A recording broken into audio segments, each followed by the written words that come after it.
Okay जी, अस्सलाम वालेकुम students. आज मैंने आपके साथ रेस्ट फार्मा डिस्कस करनी है। इंतहाई इजी चैप्टर है, ठीक है। सारे आपके इसमें प्रीवियस कॉन्सेप्ट से कॉल होने हैं, कोई भी नई चीज हम यहाँ पे नहीं पढ़ेंगे। बहुत बहुत बहुत ज्यादा इजी चैप्टर है। सो जो रेस्ट फार्मा है इसके अंदर हमने क्या पढ़ना है, इस रेस्पिरेटरी फार्मा के अंदर हमने दो चीजें पढ़नी है।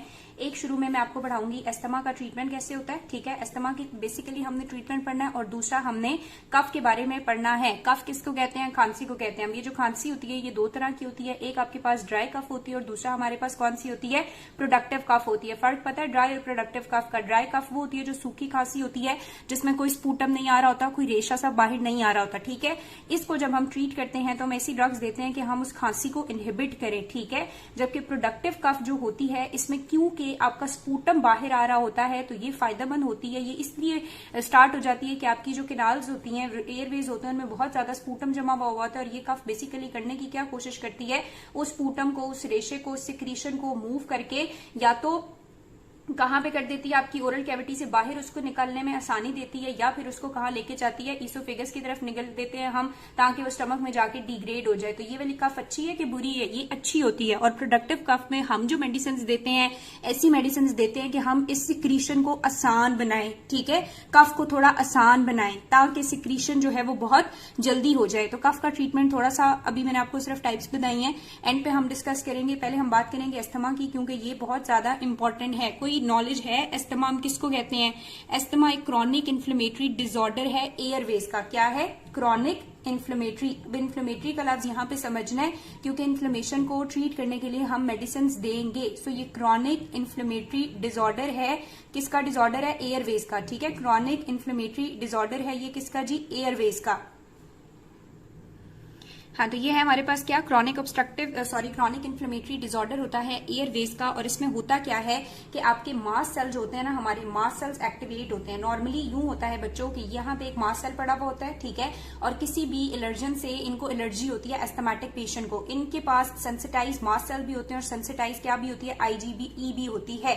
जब भी वो कोई डस्ट पार्टिकल है या कोई भी एलर्जन है जिससे ये क्या होते हैं, एस्थमेटिक होते हैं या एलर्जिक होते हैं, जैसे ही वो एंटीजन आके इस IgE के ऊपर बाइंड करता है, IgE सिग्नल पास करता है नीचे मास्ट सेल को, और मास्ट सेल रप्चर हो जाता है। जब मास्ट सेल रप्चर होता है तो यहाँ से क्या रिलीज होते हैं, बहुत सारे मीडिएटर रिलीज होते हैं, जैसे कि हिस्टामीन रिलीज होता है, यहाँ से ल्यूकोट्राइन्स वगैरह रिलीज होते हैं। और जब ये ल्यूकोट्राइन और हिस्टामीन रिलीज होते हैं तो ये करते क्या है, इनिशियल स्टेजेस में, एक्यूट अर्ली चेंजेस में बहुत ज्यादा ब्रोंको कंस्ट्रक्शन होती है। आपने सुना होगा जो अस्थमा के पेशेंट है वो क्या क्या कंप्लेन करते हैं, वो कहते हैं हमारा दम घुट रहा है, ऐसे उनका सांस फूल रहा होता है, उनको सांस लेने में तकलीफ होती है। तो इनिशियल अस्थमा के अंदर ये जितनी भी इसकी पैथोफिजियोलॉजी है, या बहुत ज्यादा अच्छे तरीके से पैथो के अंदर पढ़ोगे, लेकिन बस इतना याद रखो फार्मा पढ़ने के लिए कि मास्ट सेल की रप्चरिंग होती है, कुछ मीडिएटर रिलीज होते हैं जो इनिशियल स्टेजेस पे क्या करते हैं, ब्रोंको कंस्ट्रक्शन करते हैं, ठीक है जी। और साथ ही लेट स्टेजेस में ये जो ल्यूकोट्राइन है, स्पेशली ल्यूकोट्राइन B4 होता है, ये इन्फ्लेमेटरी सेल्स को रिक्रूट करता है, न्यूट्रोफिल्स वगैरह को वहां पे बुलाता है, और क्या कॉज कर देता है, इन्फ्लेमेशन कॉज करता है। क्या कॉज कर देता है? इन्फ्लेमेशन कॉज कर देता है। तो दो चीजें आपको समझ आ गई कि एस्थमेटिक पेशेंट को किस चीज का सामना होता है, किस चीज में मसला हो रहा है। एक तो उसको ब्रोंको कंस्ट्रक्शन हो रही है, दूसरा उसके अंदर बहुत ज्यादा इन्फ्लेमेशन हो रही है। अब अगर हम ट्रीटमेंट स्ट्रेटेजी की बात करेंगे तो हमने ट्रीटमेंट में कुछ ऐसी चीज करनी होगी कि हम ब्रोंको कंस्ट्रक्शन को रिवर्स करके क्या कर दे, ब्रोंको डायलेशन करवाएं।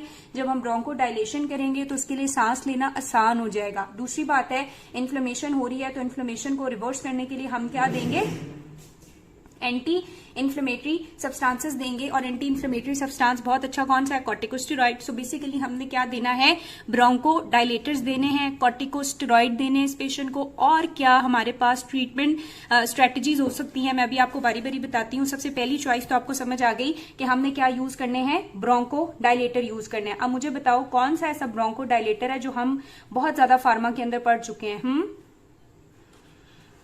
किसी को आइडिया है, किसी के जहन में कुछ ब्रोंको डायलेटर से आया कि नहीं आया? ब्रोंको डायलेटर होते हैं सिम्पैथेटोमिमेटिक। कौन होते हैं? सिम्पैथेटोमिमेटिक। सिम्पैथेटोमिमेटिक का क्या मतलब है, ऐसी ड्रग्स देनी है जो सिंपैथेटिक सिस्टम के इफेक्ट को जाके कॉपी करेंगी। याद है किसी को कि जो β2 एगनिस्ट हैं या β2 रिसेप्टर्स होते हैं, इनका मेन काम क्या होता है, ब्रोंको डायलेशन करना।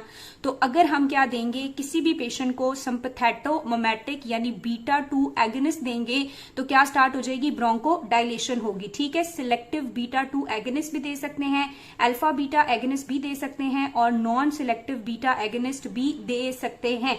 सो पहली जो चॉइस है कि उसकी ब्रोंक्यूल्स को डायलेट करना है, उसमें पहला तरीका ये है कि सिंपैथेटोमिमेटिक्स दे दे, ठीक है। दूसरा हम क्या कर सकते हैं, मिथाइल ज़ेंथीन दे सकते हैं। मिथाइल ज़ेंथीन जो है हम लोगों ने सीएनएस स्टिमुलेंट में भी पढ़े, और मिथाइल ज़ेंथीन के अंदर स्पेशली थियोफाइलिन आता है जिसे थेराप्यूटिकली दिया जाता है एस्थमेटिक पेशेंट को, या थेराप्यूटिकली मिथाइल ज़ेंथीन में थियोफाइलिन यूज हो रहा है। आगे चल के मैं आपको इसका सारा मैकेनिज्म ऑफ एक्शन बताऊंगी। ऐसे ही बता देती हूँ कि जो थियोफाइलिन होता है ये फॉस्फोडाइस्ट्रेस E4 को ब्लॉक करता है। जब उसको ब्लॉक करता है तो साइक्लिक ईएमपी के लेवल बढ़ते हैं, साइक्लिक ईएमपी के लेवल बढ़ते हैं तो स्मूथ मसल की रिलैक्सेशन होती है, और रिलैक्सेशन होती है तो वेसल्स डायलेट हो जाती हैं, ठीक है। सो आगे डिटेल में और भी पढ़ेंगे कि कैसे मिथाइल ज़ेंथीन ब्रोंको डायलेशन करता है, और अस्थमा के पेशेंट में हमें ब्रोंको डायलेशन की जरूरत थी। और कौन से एजेंट्स हैं, अगर मैं बात करूं नॉर्मली जो एसिटाइल कोलिन था वो क्या करता है, ब्रोंको कंस्ट्रिक्शन। अगर इसी एसिटाइल कोलिन को हम एंटागनाइज कर दें, अगर हम क्या दे दें, anti cholinergic specially anti muscarinic drugs दे दें, तो भी हम क्या हासिल कर सकते हैं, एट्रोपिन लाइक ड्रग्स वगैरह दे दें। वो नहीं देते हम थोड़ा साइड इफेक्ट की वजह से, लेकिन एप्राट्रोपियम ब्रोमाइड हम देते हैं तो वो भी आपको क्या हासिल करने में हेल्प करेगा, ब्रोंको डायलेशन। सो ब्रोंको डायलेशन हासिल करने के लिए, क्योंकि अस्थमा के पेशेंट में ब्रोंको कंस्ट्रक्शन होती है, हम क्या दे सकते हैं, सिंपैथेटोमिमेटिक या एंटी कोलिनर्जिक, दोनों ऑपोजिट, ठीक है, या मिथाइल ज़ेंथीन। यहां तक कोई मसला तो नहीं है। अब दूसरी चॉइस मैंने आपको बताया कि पेशेंट को किस चीज का सामना है, इन्फ्लेमेशन का सामना है। सो इन्फ्लेमेशन को कम करने के लिए हम उसको क्या देंगे, कॉर्टिकोस्टेरॉइड देंगे, ठीक है। इन्फ्लेमेशन को कम करने के लिए हम क्या देंगे, कॉर्टिकोस्टेरॉइड देंगे। और ये जो कॉर्टिकोस्टेरॉइड हैं ये इनहेलेशनल कॉर्टिकोस्टेरॉइड भी दिए जा सकते हैं, सिस्टेमिक कॉर्टिकोस्टेरॉइड्स भी दे सकते हैं। स्वेयर केसेस में, एडवर्स केसेस में सिस्टेमिक कॉर्टिकोस्टेरॉइड देते हैं, जैसे कि प्रेडनिसोन हो गया, लेकिन इनहेलेशनल में मेथासोन वगैरह देते हैं। थर्ड ट्रीटमेंट जो है, चॉइस हमारे पास क्या है, यहाँ पे बताओ कौन सा सेल फटता है और अस्थमा का अटैक ट्रिगर होता है। अस्थमा का अटैक किसकी वजह से ट्रिगर होता है, मास्ट सेल्स की वजह से। अगर मैं कोई ऐसी ड्रग्स दे दूं कि मास्ट सेल को हम क्या कर ले, स्टेबलाइज कर ले, ठीक है, तो हमारे पास क्या होती है, मास्ट सेल स्टेबलाइजर होती हैं, जिनमें क्रोमाइलिन और नीडोक्रोमिल वगैरह आती हैं। अगर हम क्या करें, मास्ट सेल को नीडोक्रोमिल, ठीक है, मास्ट सेल को स्टेबलाइज कर लें, तो भी हम क्या कर सकते हैं, पेशेंट को अस्थमैटिक अटैक से बचा सकते हैं। और मास्ट सेल स्टेबलाइजर हमें कैसे देनी है, प्रोफाइलैक्सिकली देनी है। अगर एक दफा मास्ट सेल फट चुका है, हिस्टामीन रिलीज हो चुका है, तो फिर ये मास्ट सेल स्टेबलाइजर कुछ भी नहीं करेंगे, क्योंकि ना तो ये हिस्टामीन को एंटागनाइज करते हैं, ना इनका ब्रोंकियल स्मूथ मसल के ऊपर कोई रिलेशन है। बस ये क्या कर रहे होते हैं, मास्ट सेल को फटने से, रप्चर होने से बचा सकते हैं। और ये अगर प्रोफाइलैक्सिकली दोगे, अटैक से पहले दोगे, तो ही फायदा है। ड्यूरिंग अटैक इनका कोई फायदा आपको नहीं होता। और क्या बात मैंने की कि कौन सी चीज इन्वॉल्व होती है अस्थमैटिक अटैक को ट्रिगर करने में, हाँ जी, ल्यूकोट्राइन्स, ठीक है। ल्यूकोट्राइन्स ना सिर्फ ब्रोंको कंस्ट्रक्शन करते हैं बल्कि वहां पे इन्फ्लेमेशन को ट्रिगर करते हैं, तो हम ल्यूकोट्राइन क्या दे सकते हैं, ल्यूकोट्राइन एंटागनिस्ट भी दे सकते हैं, या ल्यूकोट्राइन इनहिबिटर भी दे सकते हैं। अब जो ल्यूकोट्राइन को हमने इनहिबिट करना है, इसके लिए हमारे पास दो तरीके हैं। या तो हम क्या कर दें, ल्यूकोट्राइन की सिंथेसिस को ब्लॉक कर दें, क्या कर दें, ल्यूकोट्राइन की सिंथेसिस ना होने दें, या अगर ल्यूकोट्राइन की सिंथेसिस हो चुकी है तो ल्यूकोट्राइन के जो रिसेप्टर है ना, उन्हें ब्लॉक कर दें। दो तरीके हैं, ल्यूकोट्राइन की सिंथेसिस को ब्लॉक कर दे या ल्यूकोट्राइन के रिसेप्टर को ब्लॉक कर दे। अब एक न्यू ड्रग्स आ गई हुई हैं, क्योंकि मैंने आपको कहा कि ये जो एक मास्ट सेल है इसके ऊपर सेंसिटाइज IgE होती है। क्या होती है, IgE होती है। और एलर्जन ने क्या करना है, इसने इस IgE के ऊपर आकर अटैच होना है और ट्रिगर करना है हिस्टामीन वगैरह रिलीज होने, और अस्थमैटिक अटैक जो है वो वर्सन होना है। तो हमने अब न्यू टेक्निक्स ने क्या किया, एंटी IgE बना ली। क्या बना ली, एंटी IgE। ये एंटी IgE जब हम देते हैं तो ये जाती हैं और IgE को मास्क कर लेती हैं, ठीक है। अब इसके ऊपर जो एक्टिव साइट होती है वहां बाइंड कर लेती हैं। इसके पास वो साइट रहती ही नहीं है जहां पे एलर्जन बाइंड करेगा। जब एलर्जन बाइंड नहीं करेगा तो अस्थमैटिक अटैक भी नहीं होगा।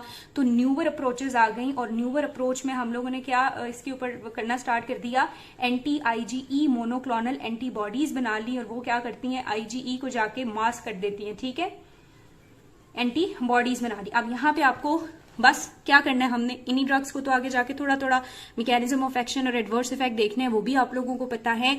कोई इसमें मुश्किल चीज हमने नहीं करनी, समझ लो कि अस्थमैटिक ट्रीटमेंट हमने कर लिया। क्या ट्रीटमेंट किया, ब्रोंकोडायलेटर दे सकते हैं जिसके अंदर क्या आती हैं, सिंपैथेटोमिमेटिक यानी बीटा एगनिस्ट वगैरह, मिथाइल जेंथीन जो कि CNS स्टिमुलेंट भी है, इसमें थियोफाइलिन एंटी मस्क्यूरैनिक जो कि क्या करेंगे, ब्रोंको कंस्ट्रिक्शन को अपोज करके कोलिनर्जिक इफेक्ट को खत्म करके ब्रोंकोडायलेशन करेंगे। आगे हम कर सकते हैं इन्फ्लेमेशन को रिड्यूस करने के लिए कॉर्टिकोस्टेरॉइड दे सकते हैं, मास्ट सेल को रप्चरिंग से बचाने के लिए मास्ट सेल स्टेबलाइजर दे सकते हैं, या ल्यूकोट्राइन इनहिबिटर दे सकते हैं। दो तरीकों से ल्यूकोट्राइन सिंथेसिस इनहिबिटर दे सकते हैं या ल्यूकोट्राइन रिसेप्टर एंटागनिस्ट दे सकते हैं। ठीक है, ल्यूकोट्राइन भी अगेन अटैक से पहले आपको हेल्प करेंगी। ठीक है, उसके अलावा हमारे पास मोनोक्लोनल एंटीबॉडी भी बना ली गई हैं। अब हम बारी बारी इनको डिस्कस करेंगे जिसमें कोई मुश्किल बात नहीं है।